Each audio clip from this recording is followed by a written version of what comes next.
Estad pues firmes en la libertad con que Cristo nos hizo libres, y no estéis otra vez sujetos al yugo de esclavitud. Gálatas 5:1.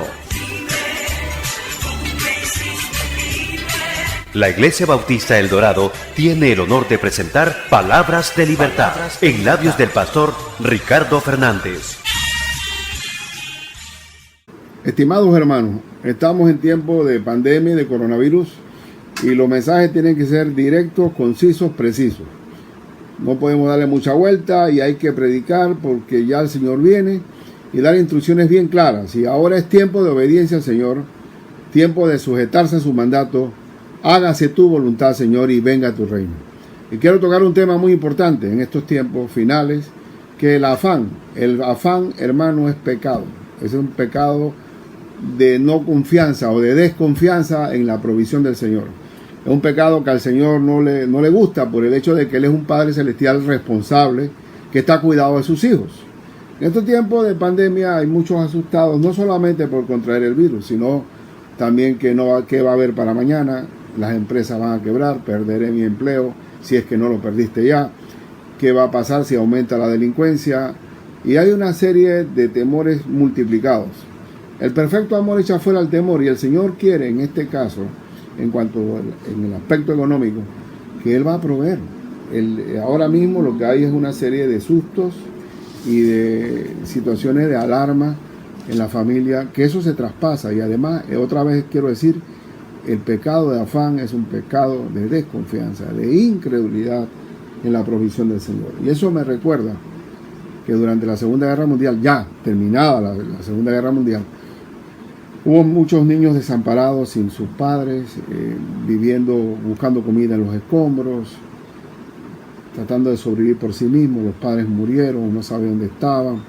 Esos niños prolongaron sus días de orfandad fuertes por tiempo, hasta que una vez los aliados, el ejército, en este caso el norteamericano, creó un asilo para niños huérfanos y le daba unos suculentos platos de comida. Le daba platos de comida excelentes, abundantes, pero cuando se iban a la cama se iban estresados, pensando en que mañana no iban a tener pan, porque no tenían a su papá, a su mamá, y tenían un sentimiento de desesperación. Hasta que el psicólogo que estaba en medio de la fuerza ahí, de la base, dice: pongámosle un pan grande debajo, al lado de la almohada, para que ellos duerman teniendo la seguridad de que mañana van a comer ese pan. La condición era que no se lo comieran en la noche, sino que lo guardaran para mañana. Pero la seguridad de ese pan de mañana le daba estabilidad y tranquilidad a los huérfanos. Hermano, tú no eres huérfano. Tenemos un Padre Celestial. El mundo sí no tiene padre. Y por eso está desesperado, por eso está asustado. Por eso que aparte del coronavirus le añade el pesar de miles de cosas más, afanado y turbado por muchas cosas. Y el pecado, la enfermedad, el virus de la pandemia del coronavirus ha hecho en nosotros una gran lección de que lo necesario es lo que importa. No la vanidad, no la apariencia. Ya pasó, hay muchos que se han endeudado con tarjeta de crédito por simple apariencia, acumulando cosas que después no sirven y se volvieron basura. Ahora lo que vale es el techo, la comida, el pan, el vestido básico.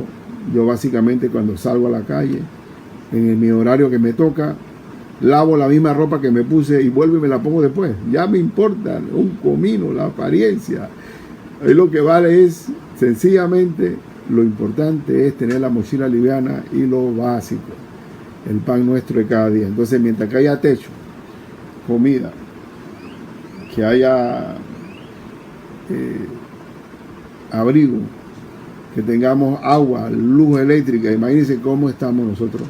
Entonces, el Señor no le gusta el espíritu de queja, no le gusta el espíritu de desconfianza, de afán, de ansiedad, porque es un huérfano.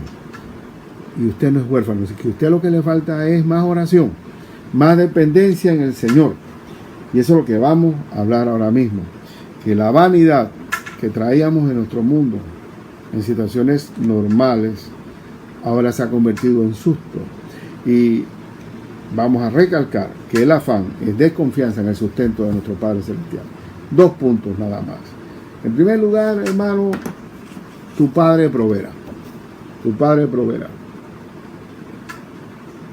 Mi nieta me dice, abuelo, fracasaste en la primera exposición porque pusiste el letrero al revés. Así que yo espero que mis hermanos enderecen este letrero. Tu Padre proveerá. Y vamos a ver el texto. En Mateo 6, versículo 25 en adelante. Dice, por tanto os digo, no os afanéis por vuestra vida. No te preocupes por la vida. O sea, no estamos viviendo de vivir como un vago, sino no estresarse por el día que no ha llegado. ¿Qué habéis de comer o qué habéis de beber? Ni por vuestro cuerpo qué habéis de vestir. No es la vida más que el alimento y el cuerpo más que el vestido. Tu vida vale más que un estrés, en un despilfarro de adrenalina, de las hormonas de cortisona, que son las hormonas del estrés, y tú estás anticipando un peligro que no ha llegado, y eso es pecado. Eso es el sentimiento de huérfano de los niños de la Segunda Guerra Mundial. Y dice, mirad las aves del cielo, que no siembran, ni ciegan, ni recogen en graneros.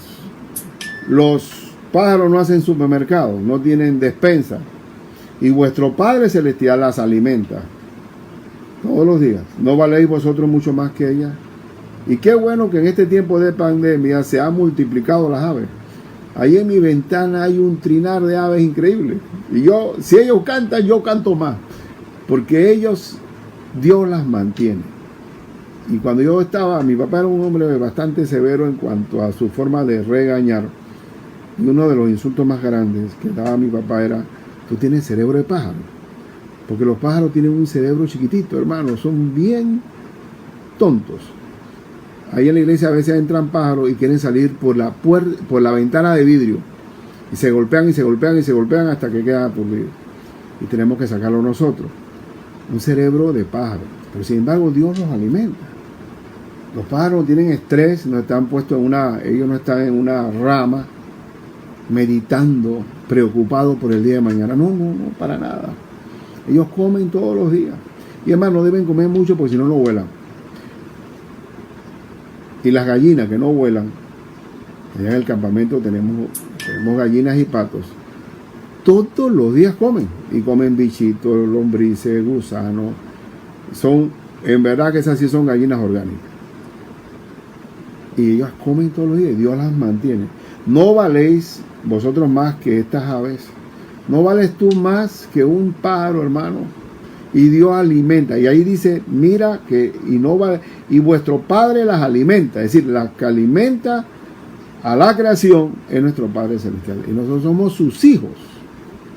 Así que Dios nunca lo vas a llevar tú a un juzgado de familia por pensión alimenticia. Porque el Señor provee para sus hijos. Y dice el verso 27, ¿y quién de vosotros podrá, por mucho que se afane, añadir a su estatura un codo? Yo no soy de gran tamaño. Y cada día que pasa ya ahora a mis 63 años, me voy a ir achicando. Porque la estructura ósea se va achicando y todo lo demás. Entonces, no vamos a crecer. Y aquí Cristo está diciendo que el afán es una pérdida de tiempo. Si tú te pones en la mesa comedor, en una pose meditabunda de qué vas a hacer mañana, es una pérdida de tiempo. No añadirás a tu estatura un codo. Entonces el Señor dice, confíen, porque el afán es un pecado de desconfianza al Señor. Y acuérdense que también las puertas del cielo se cierran por el pecado de la incredulidad. Y por el vestido, ¿por qué os afanáis? Considerad los lirios del campo, cómo crecen. No trabajan ni hilan. Pero os digo que ni aun Salomón, con toda su gloria, y decir Salomón es decir mucho, con vestiduras espléndidas, se vistió así como uno de ellos. No se puede comparar esas flores silvestres, bellísimas, ni aun con los atuendos de Salomón. Y si la hierba del campo, que hoy es y mañana es, se echa en el horno, Dios la vista así, ¿no hará mucho más a vosotros, hombres de poca fe? Hombres de poca fe. El afán es falta de fe, es el pecado de la incredulidad, es el pecado de la desconfianza. el sentimiento de huérfano. Entonces, sigue diciendo, iba a citar a Filipenses 4:19, que dice: mi Dios pues suplirá. Mi Dios pues suplirá, el Padre suple todo lo que os falta, todo lo necesario, conforme a sus riquezas en gloria en Cristo Jesús. Yo tengo un Padre que me dice cuánto necesitas. Él no me va a dar mucho más, no me va a dar más de lo que necesito. ¿Se acuerdan del proverbio que dice: Señor, no me des pobreza ni riqueza, manténme del pan necesario, no que siendo pobre hurte y blasfeme el nombre del Señor, o que siendo rico diga quién es Dios. Si Él nos mantiene como una clase media, ni pobre ni rico, nos sostiene y dice: ¿cuánto te falta? Mi Dios pues suplirá todo lo que os falta conforme a sus riquezas en gloria en Cristo Jesús. Y este texto John Wesley lo llamó el cheque en blanco de Dios. ¿Cuánto necesitas? Mi Dios lo va a suplir. En segundo lugar, busca a tu Padre primero y Dios te dará lo necesario. ¿A quién hay que buscar primero? Al Señor. Busca a tu Padre primero. Antes de buscar a cualquier lado, busca a tu Padre. A veces me encuentro con hermanos que dicen: ay, pastor, hemos hecho todo lo posible ya. Todo lo que está a nuestro alcance hacer. Lo único que nos queda es orar. O sea, no es lo primero, sino lo último. El último recurso es orar. Cuando siempre buscad primeramente, eso es lo que es el segundo lugar. Vamos a ver la parte B, de que busca primero al Señor y Él añadirá, dice: no os afanéis pues diciendo: ¿qué comeremos? ¿O qué beberemos? ¿O qué vestiremos? Hacia el futuro. El mañana no existe, el hoy es el que existe. Vivimos de hoy en hoy. Porque los gentiles buscan todas estas cosas. Pero vuestro Padre Celestial sabe que tenéis necesidad de todas estas cosas. Dios Padre, con el permiso suyo, Dios Padre sabe que tenemos necesidad de todas estas cosas.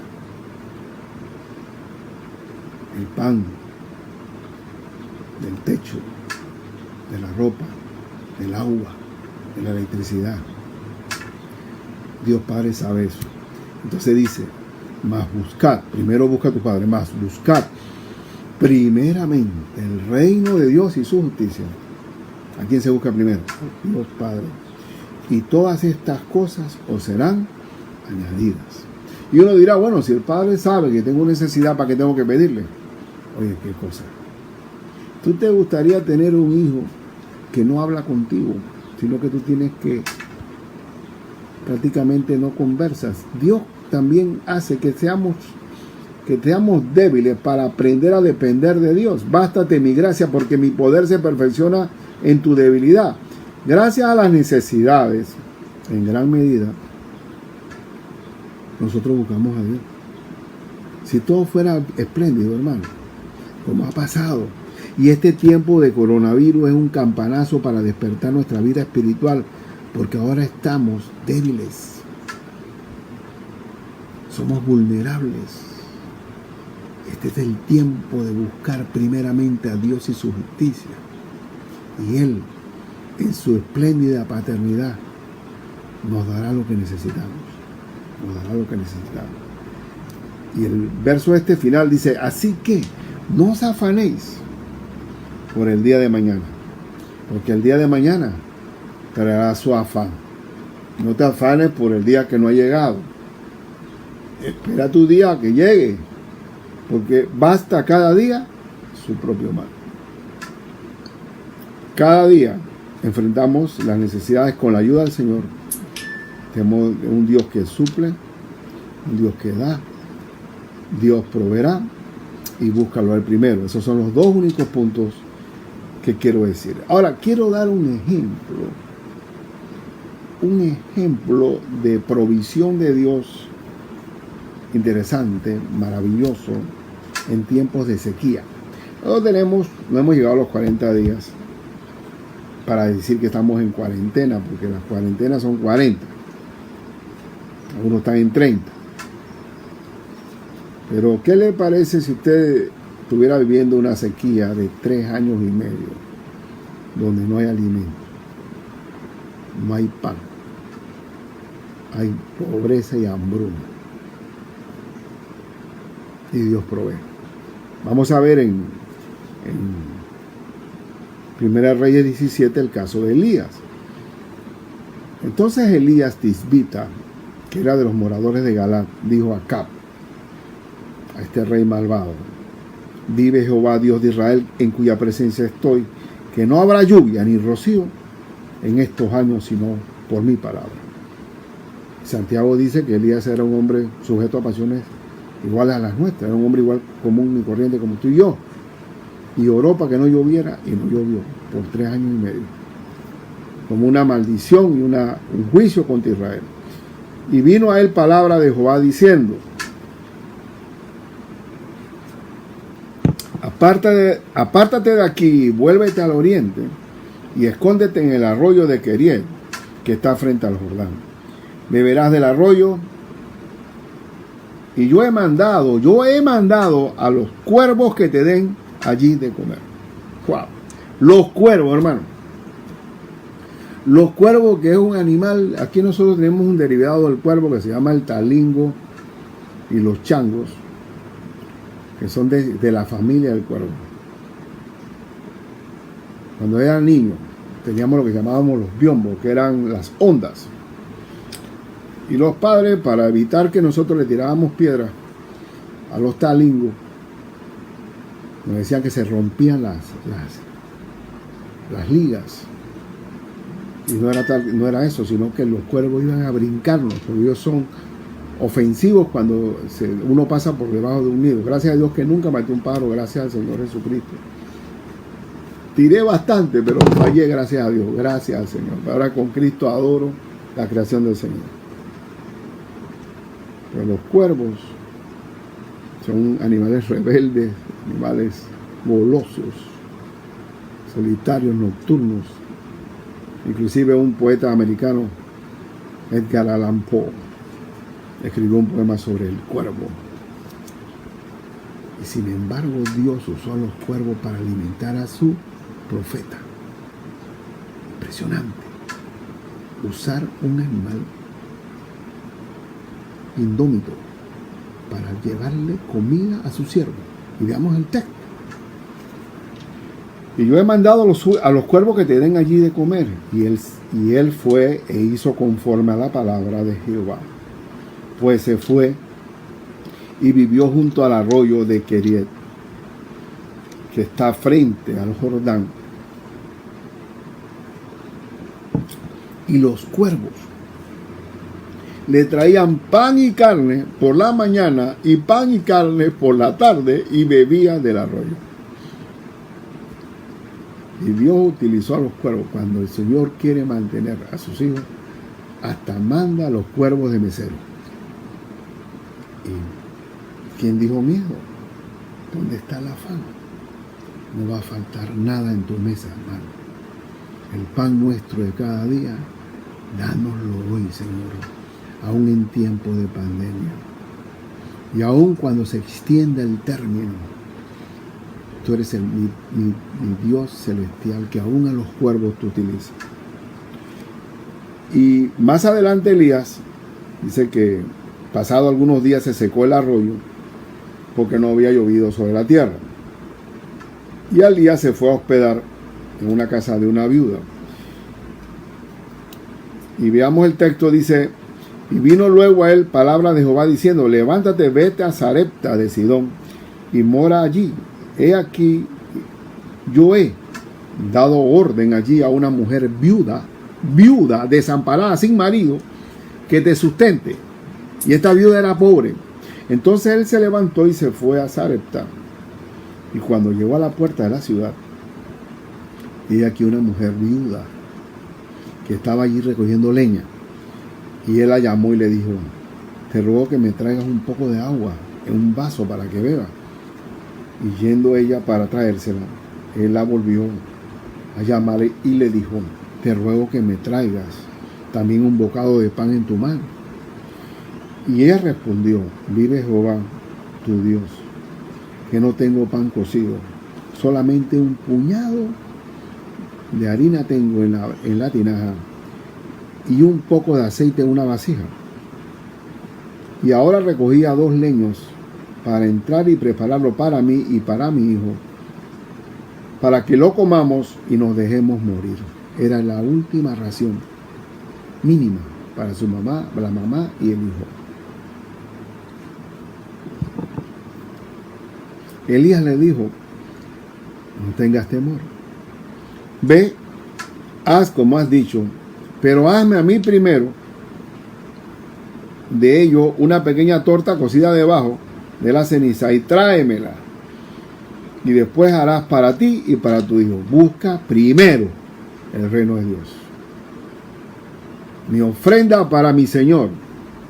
Te busco a ti, mi Señor, y tu palabra, tu orientación y tu dirección. Porque Jehová Dios de Israel ha dicho así: la harina de la tinaja no escaseará, ni el aceite de la vasija disminuirá, hasta el día en que Jehová haga llover sobre la faz de la tierra. Hasta ese día no va a parar de manar la comida. Donde no hay, habrá. Y Dios multiplicó los panes y los peces y alimentó a 5,000 personas, sin contar mujeres y niños. No seas desconfiado. El pecado del afán es un pecado que ofende a Dios. Tú no eres un huérfano de la Segunda Guerra Mundial. Confía en el Señor. No entres en pánico por el desempleo, por el coronavirus, por toda la economía que se trastorne. No temeré aún de la ruina de los impíos cuando viniere. No temeré. Entonces, ¿qué nos queda? ¿Confiar o desconfiar? ¿Buscarlo al primero o buscarlo de último? Confía en el Señor. Quiero orar por ti en este momento. Vamos a orar. Padre Celestial, si los pájaros comen todos los días y ni siquiera tienen una capacidad de cerebro, yo valgo más que ese pájaro. Yo soy un hijo tuyo, mi hermano que me oye es un hijo tuyo, y tú le vas a proveer del pan necesario.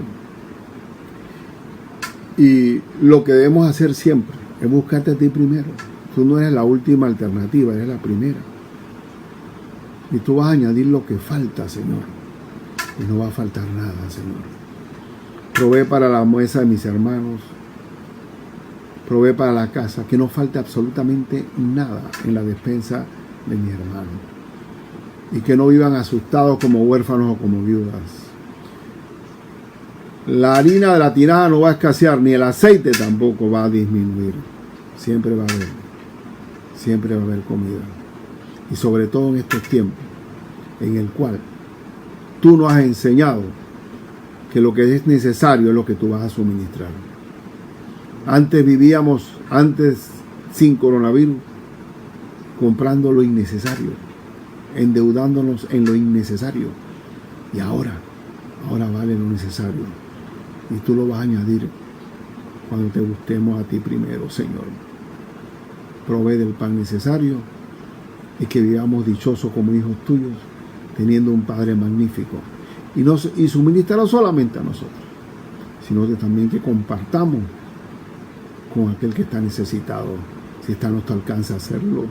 Y si se nos pide, que no cerremos la mano, sino que la extendamos, porque es más bienaventurado dar que recibir.